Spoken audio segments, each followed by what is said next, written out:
Hi, I'm Kate. I'm a recent sustainability graduate, and you're watching Climate Action Figures.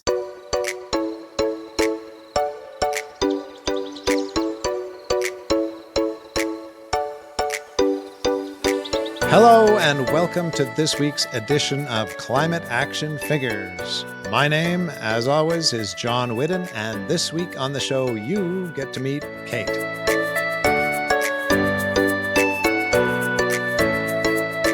This week's quick fix comes to us from Glenda in Edson, and she tells us that I needed to insulate my weeping tile pump, so I had my farmer father help me gather and install all reused material from the farm to get the job done.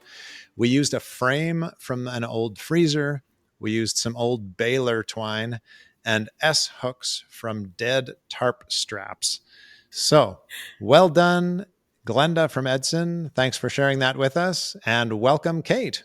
Hi, thanks for having me. Yeah, that story sounds like a lot of work, but it sounds really neat. Yeah, I'd I like to. love the I want to idea. picture that. What does that look like?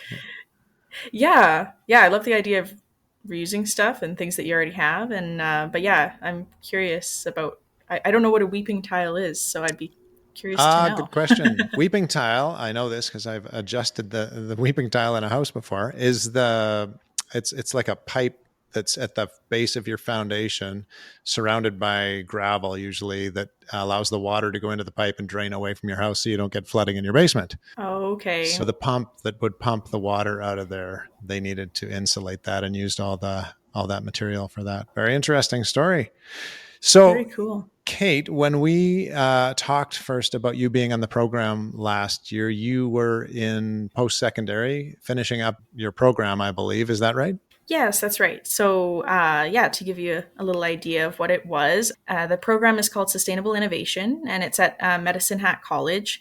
We were the first cohort of graduates just this past summer. So, yeah, it's pretty exciting to be part of a brand new program. And basically, it was super multidisciplinary.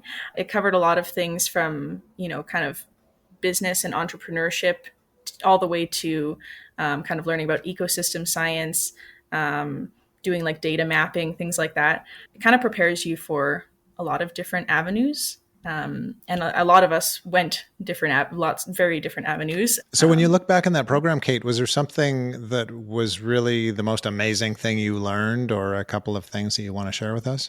Well, I think my biggest accomplishment from the program. So we had a capstone project that we had to do at the end, and I think that I really learned a lot from that. It was basically a kind of master level like research paper that we had to do.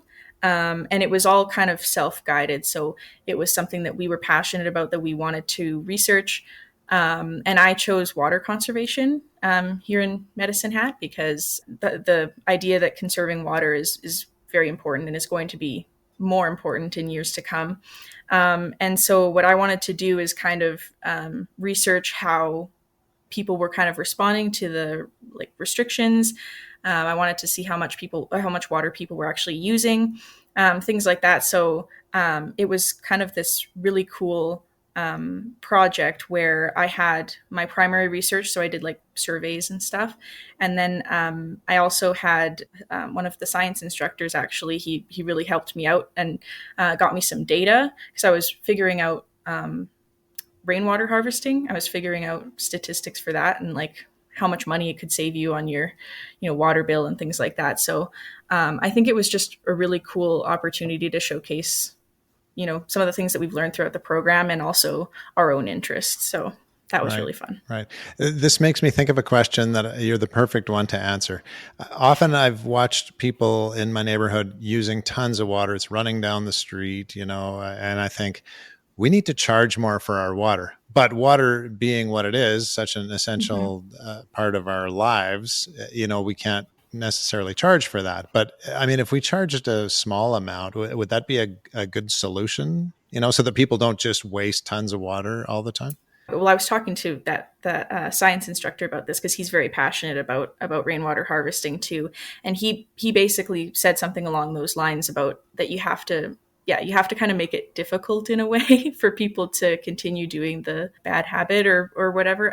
It's kind of circumstances kind of have to push people. Like we're all, we all do kind of what's easy, or so sometimes the thing that's healthy for the environment, or it isn't the easiest thing. And so that's kind of what he said. There's going to have to be like kind of a major change, or something like to make people kind of respond to that in a healthy way. And of course you try not to like punish people too much for things, but at the same time, yeah, it's like if you need a widespread change, then something does need to take place for sure. Well, even if we charge for water, I think the amount of water we drink is going to cost nothing, but the amount of water you use to power wash your entire property might start to add up, right? That's the interesting thing.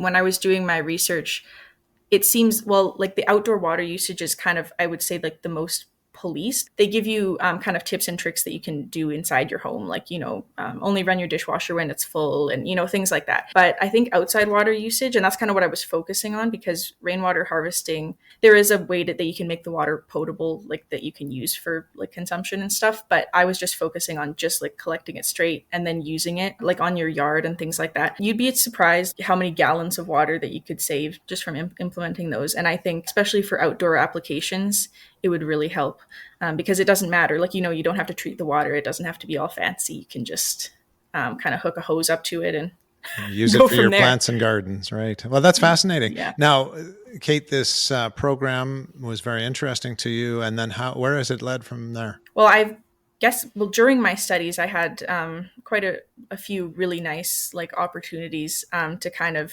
build some experience. One of the main things I was really happy to be a part of, there was a new department at the college, and it's called the Center for Innovation, and they do a lot of different kind of projects. So it can range from like tech things and new technologies to what we were doing, which was we were doing soil sensing and also harvesting and growing native plants to reduce like water consumption and things like that. So it was kind of this, also it was a multidisciplinary project that I was a part of. It was really neat to see because we had kind of all these different people coming together. So yeah, we had the soil sensors put in the ground, both on the college and a couple blocks away. And we were basically testing to see how much water the college was using to, water the trees and grass and everything, versus what was in the natural area. That data was kind of visualized. We had a really cool, like it was kind of an artistic interpretation. We had some artists, we had the art department come on, and we had the interpretation of that data that we gathered, which was really cool to see. And it brings it to people's minds, when they can look at something and see it.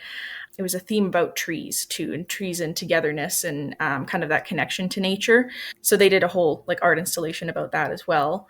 And we went around and collected native seeds, and then we grew them in the college greenhouse. So yeah, it was kind of all about raising people's awareness and having their connection to the land, and then also that message of kind of reducing, irrigation and stuff like that, reducing water usage. So I was the main kind of communications person for that project, which was a really cool like opportunity because I was working on it while I was doing my studies. Yeah, that was really neat. That's very interesting. And has that led you to a job or a career now that has to do with the program of studies? I will say that the majority, like the jobs that I had, so that one, and then I did work for my practicum, and then even at Roots Refillery, which is where I'm at now. I started working there through my studies, and then I'm still working. That's my main job right now, is the refillery. A lot of what I've done so far is about communicating sustainability, which I found is very interesting because it's a big part of our program. Like a lot of people, when I say our program is sustainable innovation, a lot of people have a lot of questions about that too. So, and even they're wondering, what sustainability is and that kind of thing, because it's a very broad subject, I would say. And so I think people have, kind of their own interpretation or different ideas of what that is. Now Yeah. we So have to go back to Roots Refillery because my wife mhm. Colleen loves Roots Refillery, and I do too. But she's better at using Roots than I am. I was talking with a friend the other day about a refillery. I said, check a refillery out in your neighborhood of Calgary, and they said, "What's a refillery?" So I thought, wow, people need to know what refilleries are. They're so amazing. So fill us in. So, for anyone who doesn't know, refilleries are basically places you can go. Well, in our case, you can either bring your own containers or we have containers for you. And the whole idea is to reduce packaging waste. So, the idea is that you just refill your container with, for instance, we do kind of the whole range. So, like personal care products like shampoos, conditioners, body washes, deodorants, things like that, and also like cleaning products. So any sort of like multi-purpose cleaners, disinfectants, laundry detergents, things like that. We can refill it all at where we are. When we look at our garbage, it's amazing how many of those bottles and containers we're constantly throwing away, right? I'm always surprised because, when people donate things, the packaging is just so nice on a lot of things. Like it's, there's a lot of thought put into a lot of the packaging. Like it's heavy duty, it feels, nice, it's glass, or it's very interesting to think that some people maybe would just kind of be like, yeah, I don't need it, or, or throw it out, or, and it's about changing your mindset in regards to that. Cause it's like, well, why couldn't I reuse it? This podcast is a not-for-profit, but if we needed a sponsor, boy, Roots Refillery or any refillery would be the best sponsor for this program, I'm sure. When we were talking earlier, you said we could share here how many containers you saved. Is that right? Yes. So my boss keeps track of, she kind of tallies up all of the containers that we've refilled over the course of a year. And then, yeah, she kind of keeps a little chalkboard note up by the till there so you can actually see how many. I think we're at, what was it, 34,000 or something like that. So that's every time since the beginning of the year. That's, every time someone refills a container, that's Amazing. yeah. So That's it's pretty yeah, amazing. great place to work, I suppose, because you can work at a place you really believe in what is going on there, right? Yes. Now, we should get on to your climate action. Kate, do you have something chosen for climate action for us today? Yes. So I guess it ties right in to what we were just talking about with the containers, because that is what I chose to do as my climate action, because I think that it's something that I'm doing it regularly since I'm at work, but it's also something that I've kind of really started to like enjoy. I don't know, it's very satisfying to me. I spend a lot of time in the back room, and I peel all the labels off, and I wash everything out. It's very therapeutic. I have a whole system. I have, yeah, it's just very satisfying to take, like, cause you just get, bags of stuff that people bring in, and it's very satisfying. Sometimes they're covered in sticky stuff, or, things like that. And it's just really satisfying to like scrape it all off and clean it. And then you're like, look, you can use it again. Yeah. Perfect therapy So at work. What more could you ask for? yeah. Yeah, exactly. And Yeah. So before we let you go today, could you tell us what gives you hope these days? with my work and like communicating sustainability so far, what I've noticed is there's a lot of people like trying. I think that that's the big thing. And I think in their own way, they're finding their own reasons to practice sustainability. What I love is the concept of this podcast is really cool because it's just like the little things that we are all doing. For example, to tie into the refillery again, a lot of people they have other reasons to shop at Roots as well. Like, they like the convenience, or they like the quality products that we have. But then also, of course, that they're helping the environment along the way because they're bringing in their containers and they're able to just quickly fill things up and not have to worry about it. Reducing clutter in their own homes and stuff as well too. Yeah, if we can each find our kind of own reason for sustainability, like it doesn't necessarily have to be just environmentally based, but maybe to save money, or just other benefits like that as well. I think it's really cool, and it's really cool to get in a conversation with people about it, because once they start to realize the other benefits and stuff, then it's like, hey, you know what, maybe I can do this and make a difference as well. I just realized when Yeah. Colleen goes to get her stuff from Roots, she is happy. So you must have a lot of happy customers because they know they're Yes. doing a good thing by going through the door and getting their products where they don't have to have containers thrown out all the time. That's our biggest thing. I mean, we are really we always say that we're really blessed to have really great customers that just they get excited, when they come in. It feels very familiar. We get to know people on a personal level.